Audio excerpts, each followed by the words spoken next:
नमस्कार प्रिय छात्र छात्राओं। आज अपन देख रहे हैं अंतर्राष्ट्रीय कानून और राष्ट्रीय कानून के बीच संबंध। इसमें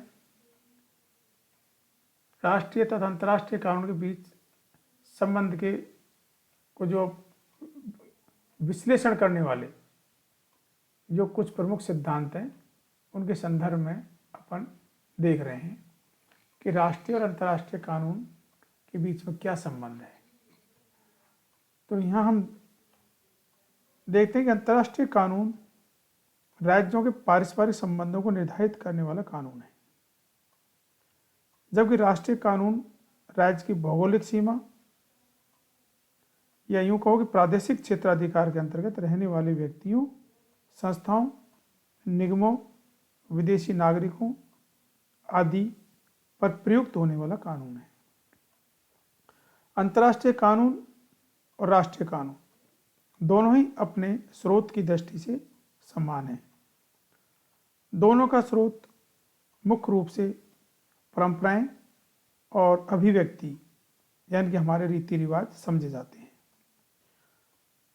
दोनों एक नहीं है, उनके मध्य अनेक महत्वपूर्ण अंतर भी है। दोनों के व्यवस्थापन यंत्र में भिन्नता पाई जाती है और इतना ही नहीं बल्कि न्यायिक प्रक्रिया की दृष्टि से भी दोनों में भिन्नता पाई जाती है। दोनों प्रकार के कानूनों में न केवल न्यायिक दृष्टि से वरन कार्यपालिका दृष्टि से भी महत्वपूर्ण अंतर है। एक विद्वान हुए हैं प्रोफेसर फैनविक। तो फैनविक ने कहा है कि अंतर्राष्ट्रीय कानून अपने औपचारिक रूप में राज्यों के संबंधों को प्रशासित करने वाला है। अंतर्राष्ट्रीय समाज के पास कोई ऐसा कार्यपालिका का अंग नहीं है जो इसके नियमों को प्रभावी बनाने के लिए अपने अभिकरणों द्वारा कार्य कर सके। इस संदर्भ में कुछ महत्वपूर्ण सिद्धांत हैं। उनमें अपन लेते हैं पहला द्वैतात्मक अथवा द्वैतवादी सिद्धांत। इस सिद्धांत के अनुसार अंतर्राष्ट्रीय कानून और राष्ट्रीय कानून मूल रूप से एक दूसरे से भिन्नता रखते हैं। एक विद्वान हुए हैं जर्मनी के न्यायाधीश ट्रिपेल। ये ट्रिपेल और एक इटली के न्यायाधीश हैं अंजलि लोटी। इनके मतानुसार कानून के इन दोनों रूपों के बीच कुछ भिन्नताएं हैं जो इस प्रकार से हैं। पहली है स्रोतों की भिन्नताएं। दोनों प्रकार के कानून अलग अलग स्रोतों से जन्म लेते हैं। इस संदर्भ में प्रोफेसर ओपेनहिम कहते हैं कि राष्ट्रीय कानून का स्रोत संबंधित राज्य की सीमाओं के अंतर्गत विकसित परंपराएं तथा कानून निर्मात्री सभा द्वारा बनाई गई संविधियां हैं।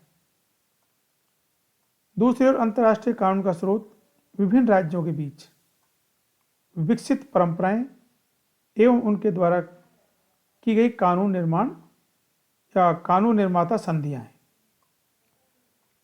पहले का दूसरा है संबंधों की भिन्नताएं।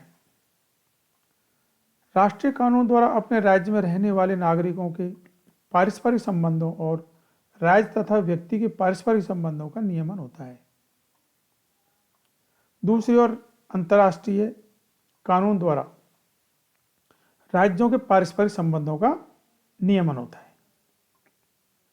तीसरा प्रकृति की दृष्टि से भिन्नताएं। दोनों प्रकार के कानूनों के बीच अन्य अंतर, इसमें राष्ट्रीय कानून संप्रभु का कानून होता है और राष्ट्र के सभी नागरिकों पर सर्वोच्च अधिकार रखता है, जबकि अंतर्राष्ट्रीय कानून की रचना विभिन्न राज्यों के पारस्परिक समझौतों द्वारा होती है और उसके पीछे कोई एक संप्रभु नहीं होता। वह संप्रभु राज्यों के बीच का कानून है, उनके ऊपर का नहीं। चौथी इसकी विशेषता है मान्यता संबंधी अंतर है कि अंतर्राष्ट्रीय कानून को विश्व समुदाय के अधिकांश राष्ट्रों की मान्यता मिलने पर ही उसका महत्व रहता है, लेकिन राष्ट्रीय कानून के लिए व्यक्ति की मान्यता की आवश्यकता नहीं है। वह तो अनिवार्य रूप से उससे बंधा हुआ है और इस दृष्टि से ये बहुत सख्त है बजाय अंतर्राष्ट्रीय कानून की। अपन देखते हैं दूसरा जो सिद्धांत एकत्ववादी सिद्धांत आता है, मोनिस्टिक थ्योरी।